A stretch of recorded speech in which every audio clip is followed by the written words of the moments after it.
Anyways, what was I saying? We basically ended where we started. Can they just talk? Can they just have communication? Did he push her into a lake? Yeah, like when I think about it, what was that book? What are y'all reading? Because I don't know. Trying to stand out is really hard, especially in this space because it's so, like, booktube is such a big thing now. Oh, who's ready for the end of year book tag? Okay. Welcome to the end of your book tag. I feel like I'm late on this, but better late than never, am I right? And I have a little drink with me. It is the Bloom Sparkling Energy, strawberry watermelon flavored. I'm not a big fan of sparkling drinks. Like, I don't drink soda, but like, I kind of just wanted to have something fun. And I need a little bit of energy to talk about these books.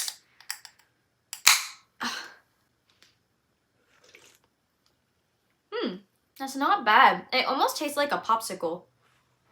First of all, I want to say I am not going to be holding up any books because I don't want to. But I promise when I do the 25 books in 2025, I will hold up the books. I just feel really lazy today. I'm also filming tomorrow. I'm filming a lot for the next couple of days. Okay, anyways, let's get into this. So for this book tag, I also wanted to add in like some goals for this year, 2026. So I will be talking about that at the end. But I read 95 books this year, and I will say Goodreads tells me I read 95 books, okay? But when I counted them, I might have counted it wrong, but there was 96 because, so these numbers I'm about to say, if you add them together, it's going to equal to 96. We're just going to say 95 and just say that I did something. I probably, what, I feel this piece of hair. Oh, there we go. I got it. Anyways, what was I saying? These numbers I'm about to say, they're going to add up to 96, but it is 95. Goodreads says 95, so we're going to go with 95. And my goal for 2025 was 75, so I did really, really good. I so could have made it to 100, but I just was getting a little bit slumpy towards the end of the year and still kind of in one.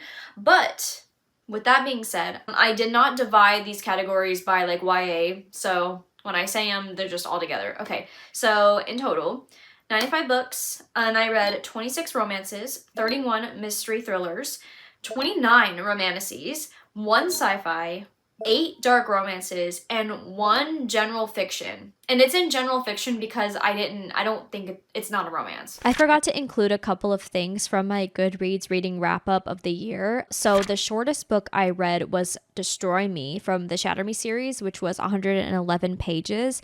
And the longest book that I read was Keeping 13, which was 937 pages. And then the average book length that I read was 396 pages. The most shelved book I read this year was Hunger Games, and the least shelved book I read was Johnny Angel by Danielle Steele. And my average rating for 2025 was a 3.3 star, which honestly I thought was going to be a little higher because that is kind of low.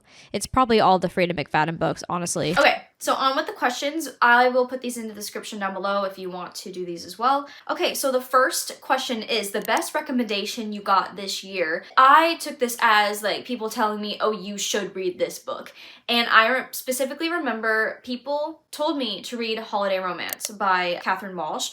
And I did, and it was a really, really good book. I don't know what it was, but when I was reading it during the 24-hour readathon, it was making my heart flutter, and it was just so funny. I was laughing so hard at the characters, and it made me want to read every Catherine Walsh book there is. So that was definitely the best recommendation I got this year. The most disappointing book of the year, I feel like it is no surprise when I say Onyx Storm. Of course, there are books that I rated a lot lower than Onyx Storm, but it's because I was expecting so much from Onyx Storm because I did like Iron Flame, but it's just the story is dragging, and I hated that we basically ended where we started. And I was like, okay, thank you so much, and now you're just dragging it on. So it's like, I'm not sure how much I want to read. I will continue the series, but I think when the next book comes out, I'm just gonna wait for it to be fully done before I get back into it. And who knows, that might be like freaking 5 years from now. I have no idea. Question number 3, an underdog book you ended up loving. I had a couple of answers for this, but I didn't want to repeat books over and over and over, and I don't know if this is even an underdog book, to be honest with you, but I chose That's Not My Name by Megan Lally. Started out very strong. strong girl is on the side of the road. She's hurt, but she doesn't remember anything. She doesn't know who she is. She doesn't know her name. Nothing, right? And then she ends up going to the police station, and then this man walks in and he's like, oh, you're my daughter. And he has all this proof that he's her dad. But she has like this weird feeling, right? And it kind of just gets weirder from there. And I really, really liked it. I thought it was a really fun book, really quick, really fast paced. Of course, like since it's like a YA thriller, I feel like it is a little bit cringy at times, but I really, really enjoyed it. So an overhyped book you read this year. Some of these questions have multiple answers. These books, to me, they're overhyped to me, okay? Because I didn't really enjoy them as much as I thought I would. And that is Happy Place and Summer Romance. Happy Place I didn't care about it. Like, I really didn't. Like, at first, I thought it was, like, good. But then, you know, the more I thought about it, I'm like, can they just talk? Can they just have communication? Like, why is that the only thing that's, like, carrying the story? Like, I know it sounds bad. Maybe I just wasn't in the mindset. I just haven't fully loved Emily Henry's books so far. I've only read 2. I have read People Who Meet on Vacation and obviously Happy Place. They were just okay. And Summer Romance, same thing. I didn't really like it was good. Like, these 2 books were good. They were good. But they weren't like 5-star, oh my god, I would recommend to everybody. To me, they were a little overhyped because I don't know, maybe I'm just not somebody that loves the friends to lovers trope. I have no idea. And number 5, a book that genuinely surprised you. Okay, I have 3 answers for this, and I think this first answer is probably the best answer. Enchantra by oh my gosh. Kaylee Smith? Yeah, Enchantra by Kaylee Smith. I really, really liked this one, and I was very surprised because I remember immediately, like, I can remember exactly how I felt when I first read that book, because she's introduced to this, you know, grumpy guy, and literally their banter was like perfect right out of the gate, and it was making me laugh, and I loved the world that she created from Phantasma. I will say in some ways it does feel very different from Phantasma because Phantasma is like the introduction book, right? But then it turns into us following this family of like siblings. And that's kind of weird. That was kind of weird to me, right? But I still really loved Enchantra. It was a 4.5. Daydream by Hannah Grace. This one also genuinely surprised me because I liked Icebreaker. I think at first, when I first read Icebreaker, I was like, oh my god, it's so good, like 4.5. But like, no, it wasn't. Like, too spicy for me. Wildfire was okay. It kind of dragged, but Daydream, I loved Hallie and, what was his name? Oh my god. I'm gonna grab it because it's right here. Hallie and Henry. Hallie and Henry were like, I know that I just forgot his name, and that sounds bad because I love this book, but listen, there's a lot of people I have to remember, okay? Hallie and Henry, they are perfect for each other. They are the only couple in Maple Hills that are gonna stay together. And, you know, I will say that with my full chest. Full chest. They, you know, they're also kind of friends to lovers, but I really, really like that book, so maybe I don't hate the friends to lovers trope. I don't know, but I thought it was really, really good, really, really sweet. I loved Henry, and it was really interesting seeing his actual character because he kind of would put on this, like, confident side in Icebreaker and Wildfire, you know, always knowing the right thing to say, all that stuff, but then going into his mind in Daydream, just kind of seeing all his internal, like, anxiety and struggles. I thought it was really interesting. And also, One Golden Summer, I do want to say that as well. Not that I thought I wouldn't like it, but I think about that book a lot more than I thought I would. I think I'm gonna end up giving it a 5-star because it's been a 4.5, but I'm like, why am I fighting it? I think about that book so often, and that is a book I would reread. I just think that the things that happen in that book, like, you know, Alice and Charlie, I did not know how I was gonna feel about Charlie, especially after reading Every Summer After, but it was really good. It was really, really good. I really, really enjoyed it. Favorite book couple or couples of the year? I'd have to say Johnny and Shannon. They're perfect for each other. Jack and Evangeline from Once Upon a Broken Heart, of course. I love them. And also, I would have to say Miller and Kai from Caught Up. I think that they had a really good banter, really funny moments, and I think they just grew to really love each other, and I thought it was really sweet, especially because he's a single dad, and I loved seeing Miller's love for, like, his child grow as well. I thought that was very, very sweet, and I think that they're, like, in it for the long run for sure. Favorite main character of the year? I realized I didn't choose any males. Oh well, we're just gonna do females. I have 2. Evangeline Changeling Fox, of course, from Once Upon a Broken Heart. She's a character that I really, really love to read about because she's not this badass female character, okay? And it was kind of refreshing to see that, especially after all these other books, which are great. They have great female characters, you know, like Fourth Wing, like Violet, right? And Peyton from like Powerless. You got those characters, right? But it was kind of refreshing to see a character that just wanted to be happy, have a happy ever after, was a little gullible, didn't really want to fight. Like, it was kind of a breath of fresh air. And also Molly from Holiday Romance, I just think the things that she said were very, very funny. When she randomly talked about her travel Tabasco sauce, like, I thought it was really funny. I loved her in that book. I think she was really, really funny. New favorite author you discovered this year. This one was hard because, like, I feel like a lot of the books that I read, they were kind of authors I've read before, right? I went with books I read more recently. I chose like Catherine Walsh, the author of Holiday Romance, and Julia Olivia, the author of It Makes You Happy. I like their writing, especially Catherine Walsh's. Her writing was very, very funny, and I loved the way Julia Olivia writes too, because her book was really, really long, right? If It Makes You Happy was really, really long, but like with her writing, I feel like I could just read so much of it because it was just a fun, cozy, good time, and that's just how her writing is. And she's not afraid to like get in deep with the characters as well, and that was just something that I really, really like enjoyed. An author that didn't work for you this year, I'd have to say I put 3 down because I was like, I don't know. Okay, Riley Sager, Lisa Jewell, and Ruth Ware. Yeah, Lisa Jewell for sure did not work. I thought I'd love her books, do not.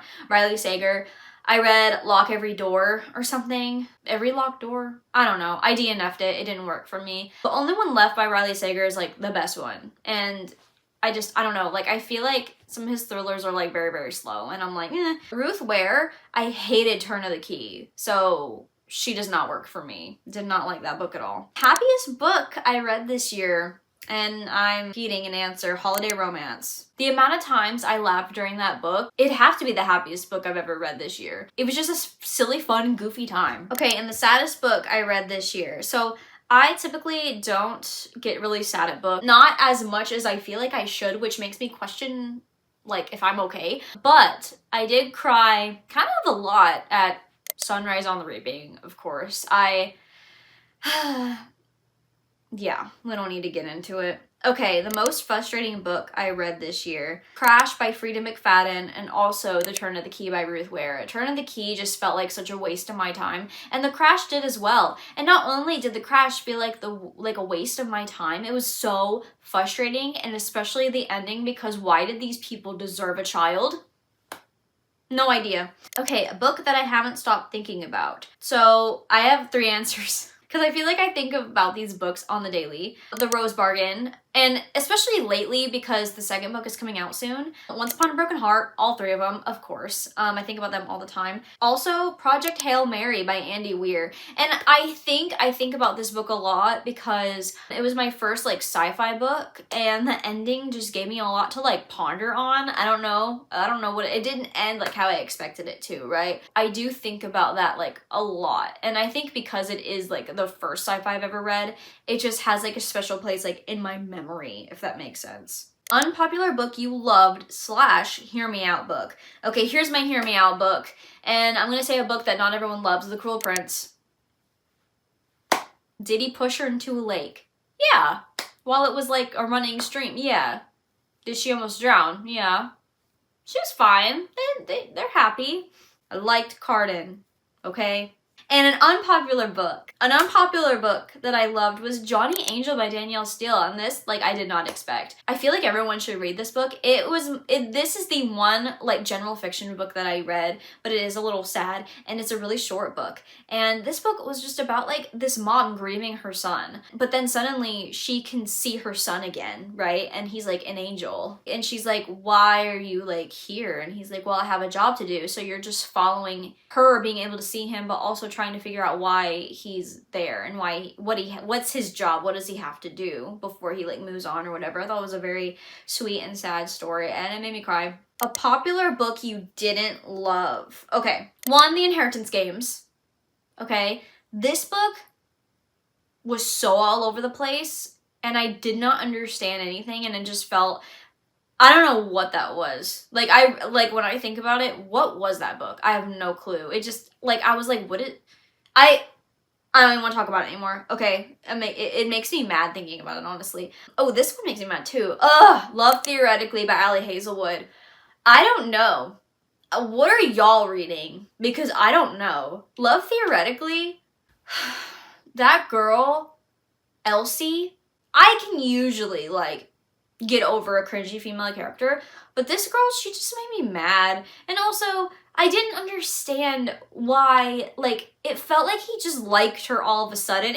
I don't know. I feel like I'm missing something when it comes to Love Theoretically, because a lot of people that I love to watch on booktube loved it, and I don't get it. I truly don't. I don't know. A book you thought you'd love but didn't. Done and Dusted. I thought I'd love Done and Dusted, but I didn't like this one either.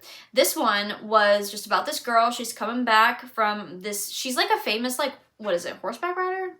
She's something country, and then she comes back to her hometown, and then she sees, like, her best friend's brother, and then the guy, like, they didn't have, like, a really good relationship, so I thought it was gonna kind of be, like, more of an enemies to lovers kind of deal, and then she sees him, and he sees her, and suddenly something unlocked inside of him, and he just had this lust like no other, and that was like it. Like, the book it just felt, with how short that book was, the amount of spice was ridiculous. And I'm not somebody, okay, I feel like I always say over and over and over, I don't love spice, but there are times where I'm in the mood for it, and then there's times where I'm not.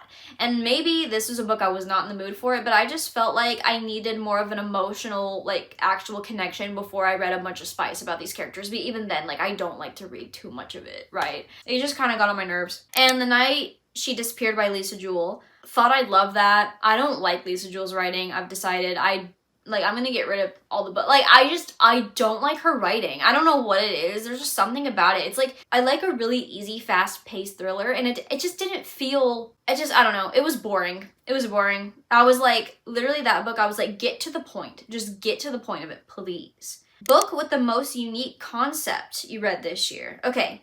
I have two as well. Good Spirits by B.K. Borison, because I love the idea of the ghost of Christmas past and, like, a regular girl, like, falling in love. Like, I love paranormal romances. I think they're really fun. Also, Legendborn by Tracy Deonn. I really like the concept of this book. It follows this girl named Bree. She's at this school and this, like, academy, and she sees, like, a demon feeding on, like, human energies or something. And the magic system is very unique because it's King Arthur's knights. I don't know if I'm going to continue the series because the magic system is very, very, very unique, don't get me wrong, but the amount of times I had to look up things to understand the book is, like, very frustrating. I don't want to have to do that. I don't want to have to look up explanations to books when I don't understand them, unless it's, like, the last book in a series, right? But this is, like, book one of, like, I think there's gonna be 5, and that overwhelms me. I don't know. I'll have to think about it. When I think about it, I get overwhelmed. But I thought it was a really, like, interesting concept. A book you would reread immediately, Once Upon a Broken Heart. All 3 of them. Favorite book cover or covers of the year.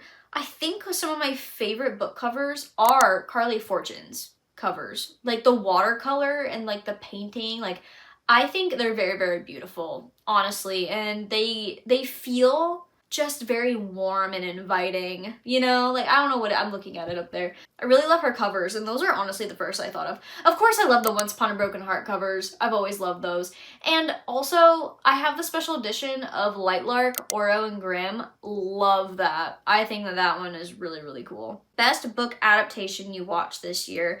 I don't watch a lot of TV, okay? The only thing that I watched that was a book adaptation was The Summer I Turned Pretty, so that's my only answer for this question. Okay, a book you wish you got to read this year.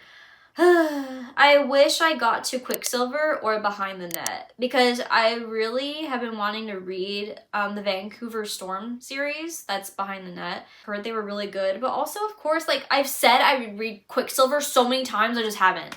I need to just sit and read it. Priority read for next year. This answer's kind of weird. I literally just want to finish series. Specifically, I want to finish the Windy City series and the Boys of Tommen series. But that's all I have for that question. Most anticipated read for next year, The Thorn Queen, the second book to the Rose Bargain, and the last one. That's pretty sure it's just a duology. The way the Rose Bargain had me on a chokehold was crazy, and the ending was also crazy. So I'm so excited for that book to come out. Like, that book comes out on mine and my boyfriend's 9-year anniversary. I think it's a sign.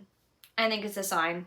Your Goodreads reading goal reflection. I literally put a lot of books, but I don't remember most of them. Okay. So I think basically what I mean by that is I read 95 books, but I don't know if I could sit here and tell you 40 of them. You know what I mean? Like, even 30 of them, I have no idea, because I think I need to focus on quality over quantity. I don't think I necessarily meant to do that. It's not like I was trying to like speed read all these books. I think I was just like reading books that I didn't care to read, but it's more so like a feeling that I have to read them. And I shouldn't feel like that. I really shouldn't, because reading is literally for me, and reading is for you. Reading is like so subjective, and you shouldn't have to feel like you have to read these books. And that's not to say like people shouldn't recommend me books. Like, I will, you know, I would love any recommendation anyone ever gives me, and I will look into it and look it up, but I shouldn't feel like I have to read books just because. You know, in 2026, this year, I'm going to try to focus on quality over quantity instead of like rushing. Like, I should enjoy books in the moment and try not to rush through them. So reading goal for next year. So my reading goal, amount of books that I'm putting is 75 again. I thought about putting 100, but I just want to focus on slowing down a little bit, because like I kind of have been going crazy this year. I do want to try out some more authors that I've never heard of. Try to just find some books that I find like on a shelf at Barnes that I have never heard of and just try it out, you know? And even trying out some indie authors. Like, I do have some indie author books that I've been wanting to read, so I want to prioritize that and try to like recommend that, you know, recommend that book. Because when I read Johnny Angel, like, that's not an indie author by any means, but the fact that like I love that book and I feel like not a lot of people talk about it, like, I think that that's really cool, and it's really cool to recommend books that not everybody has had the chance to read yet. The last question is, what do I want to prioritize in my next reading year? And I feel like I've already kind of said this, reading books for pleasure and not because I feel like I have to. And also, this is a big one, try to finish series in a timely manner, because I feel like it kind of takes away from the experience when I read the first book in a series and then I go to read the second one and I'm like, wait, what happened? I just want to be like, I finished the first book, right? Unless it hasn't come out yet, but I finished the first one, right? Like, for example, Kingdom of the Wicked, I have to reread that book because like I don't remember what happened because it's been so long, and I can't even get into the second book yet because I don't remember what happened. So I just want to try to like go in order. Like, of course, like, to each their own. Like, I don't have to do that, but I just want to be able to remember without looking up everything, unless I'm like waiting for the book to come out. That's different, right? And also I gotta slow my roll, because like booktube is crazy, okay? Trying to stand out is really hard, especially in this space, because it's so like booktube is such a big thing now. Books in general is such a big thing now, right? And of course, like booktube made me want to start my own booktube channel, because I only started like 3 years ago. I don't remember. It was a while ago. Like, of course, watching other booktubers made me want to start reading. And I'm not saying don't start a booktube channel. I'm just saying I'm trying too hard. I'm trying way too hard, and I think I need to kind of slow down and just be like, you know what? Do the videos you want to do. Kind of, if it happens, it happens. And I'm not saying that I'm going to like give up and not post, right? I think I'm just doing too much, and I worry about numbers a lot, and I have to stop doing that, because I'm doing this for me. I'm not doing it to be like a professional booktuber or something like that. I'm doing it for me, and I just need to like remember that. Like, I just want to read books and share my thoughts on them and edit videos. I think editing videos is really fun, and I love having something to kind of do. I love being busy. I love making myself busy. And also, I felt like it was just kind of cool to to kind of like have booktube, right? But then also take, you know, my dream of being an audiobook narrator and kind of combine that together. And I'm sure in the future it could potentially help me with more opportunities. Like, and right now I've already had opportunities to narrate for audiobooks, which has been really, really cool. I just like the idea of tying those two hobbies together. Like, I thought it was really fun, especially because I can recommend the books that I narrate to you guys if you want, and then you can go listen to me, which is weird. But yeah, like, I think that's really, really cool. I kind of got off topic there, but another thing I want to do is actually follow my TBR. So I just put out a January TBR video, right? And usually almost every TBR video I've done have not followed it. But I want to follow it this time and this year. I just want to start following it, because what's the point of making a TBR video if I'm not going to follow it? You know? Also, I want to plan out videos better. A lot of times I don't plan them out. I'm just kind of like, what should I do? But I feel like if I had an actual like plan, that would probably help, you know, a little bit. Also, I want to leave more reviews to kind of help keep my thoughts written down. So I'm going to be on Fable more now. I'm not going to go on Goodreads anymore. I'm going to go to Fable, and I'm going to try to leave reviews, because I don't leave any reviews at all. And I have a new reading journal. It's the Clever Fox reading journal. I should have brought it in here, but it's not in here. But I'm going to start keeping up with that. I cannot make my own, so I needed one that was like filled out for me. I'm not that creative to make my own reading journal, so I want to do that in 2026, and I think it'll be really, really fun. I wanted to kind of add my end of year personal goals for 2026. Kind of personal, but more like it has to do with booktube as well. I already said follow my monthly TBRs. I want to do more reading challenges that are fun and not stressful. And I want to plan things out, like my videos. And honestly, life in general, I need to plan things out, especially when it comes to audiobook narration. I need to plan out like, oh, I'm going to record like 5 chapters this day, or I'm going to record like 2 chapters this day. You know what I mean? Because I kind of just go with the flow of things. And while that's like fine, I feel like with the amount of things I need to do, I need to plan it out. I need to get my like life together in that regard. Also, a big thing too is I want to take more time editing. Let me tell you, my editing is not bad, it's very simple. And I feel like that's fine. It's fine to be simple. I'm not somebody that's gonna go over the top with the crazy editing, because that's just not me, right? But I don't know why my brain is crazy. I am really bad at hyper-focusing. I hyper-focus like crazy. And let me tell you what I mean by that. I will be editing a video. Let's say it's Sunday, right? Let's say it's Sunday. I filmed a video Sunday. It has to be out Wednesday. So guess what? That gives me like 2 days to edit it, you know. Why do I have to get it done Sunday night? Why do I have to get the full video done Sunday night? Completely like rough cut, edited, rendered, uploaded. Why do I have to do it in one night? Why? Because my brain will not shut up. And I even have to upload it on YouTube, wait for it to upload on YouTube, and watch it, and then not post it till Wednesday. Why am I doing that? Just wait. Just hold on. You have time. I don't know why maybe it's because I get excited, and that's like fun and cute and whatever, right? No. I need to like calm down, because like then I could have taken those 2 days and do more like almost intricate editing, maybe like do some funny editing, like if I want to, right? Like, why do I feel like I have to get it done in one night? Like, my brain is crazy, and it will literally put me in a spiral, and I will stay up way too late, and then I'll be late for work, and then I'll get fired. That's what will happen if I keep doing what I'm doing. Anyway. Okay, and I'm almost done. I'm just gonna talk about like a couple more like personal things, I guess, but still booktube. I think when I save up enough money, I want to buy a camera. So I've been really hesitant on buying a camera, because this could sound really lame. I feel like I need to reach a certain goal before I buy a camera, right? Because what's the point of buying a camera if I'm not doing well on YouTube?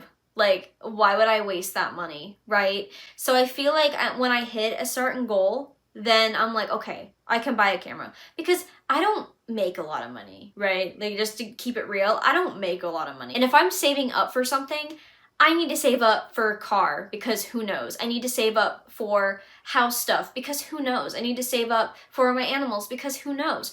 So I feel like I don't deserve to buy a camera until I like hit a goal that I have.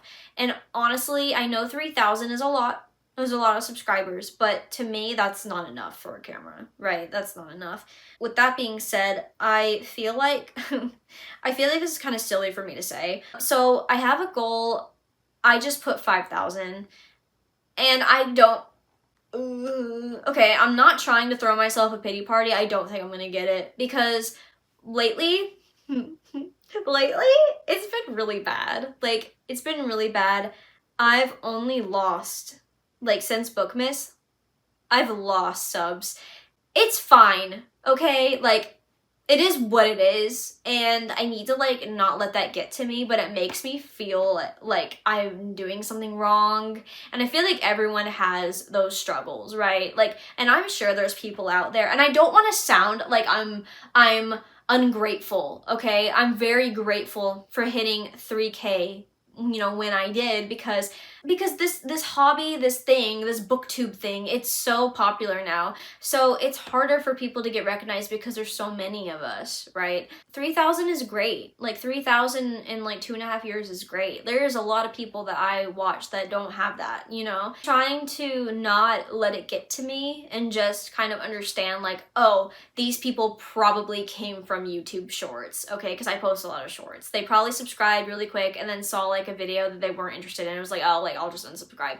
And that's fine. My friend called me, so I had to take a quick pause. Okay, so where was I at? Oh yeah, stop worrying about the numbers. Calm down. So I think the last thing that I have on here is, I'm gonna literally just say exactly what I put. Stop buying things when I think it's gonna make my videos better, but it doesn't matter.